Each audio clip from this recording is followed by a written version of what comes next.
নমস্কাৰ বন্ধু বান্ধৱীসকল, মই আজি আকৌ এটি ৰেচিপি লৈ আহিছোঁ। এই ৰেচিপিটো হৈছে কাচকল আৰু আলুৰ তৰকাৰী। মই ইয়াত 3টা কাচকল আৰু 2টা মিডিয়াম আকাৰৰ আলু লৈছোঁ আৰু মই ইয়াত চয়াবিনৰ ব্যৱহাৰ কৰিম। মই ইয়াত মাত্ৰ 20টামান চয়াবিন দিম। মই মছলাৰ বাবে এটা পিঁয়াজ লৈছোঁ, 1 কেজিমান আদা, কেইটামান নহৰু আৰু কেইটামান জলকীয়া। আৰু প্ৰথমতে মই চয়াবিনখিনি এনেদৰে ভাজি লৈছোঁ।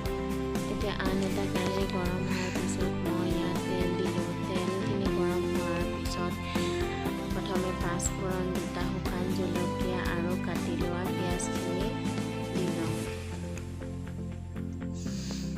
পিঁয়াজখিনি অলপ ভজা হোৱাৰ পিছত মই ইয়াত আদা, নহৰু আৰু জলকীয়াৰ পেষ্ট বনাই লৈছিলোঁ, সেইখিনিও ইয়াত ঢালি দিলোঁ।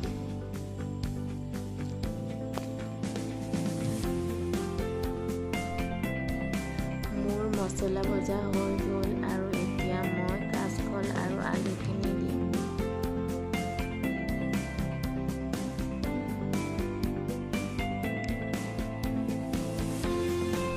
কাচকল খাবলৈ বহুতে বেয়া পায়, খাবলৈ নিবিচাৰে, কিন্তু এনেদৰে বনালে খুবেই টেষ্টি হয় আৰু খাবলৈও আমনি নালাগে। এনেদৰে এবাৰ বনাই খাব আৰু খোৱাৰ পিছত মোক জনাবচোন কেনেকুৱা হয়। ইয়াৰ পিছত মই ইয়াত 1 চামুচ নিমখ দিম আৰু আধা চামুচ হালধি দিম। তাৰপিছত মই এনেদৰে অলপ সময় ভাজি থাকিম। এতিয়া 4-5 মিনিটমান হৈ গ'ল। তাৰপিছত মই ইয়াত 2 কাপমান পানী দিম। মই ইয়াত ঠাণ্ডা পানী ব্যৱহাৰ কৰিছোঁ, আপোনালোকে গৰম পানীও ব্যৱহাৰ কৰিব পাৰে।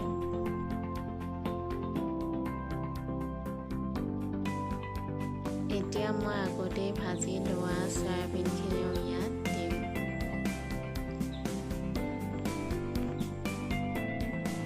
তাৰপিছত মই 5 মিনিটৰ বাবে এখন ঢাকনি মাৰি মিডিয়াম ফ্লেমত সিজিবলৈ দিম।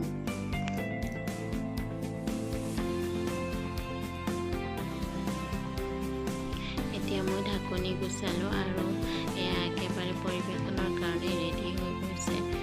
আৰু যদি ভিডিঅ'টো চাই ভাল পালে তেনেহ'লে লাইক, কমেণ্ট, শ্বেয়াৰ আৰু মোৰ চেনেলটো ছাবস্ক্ৰাইব কৰিব। ধন্যবাদ।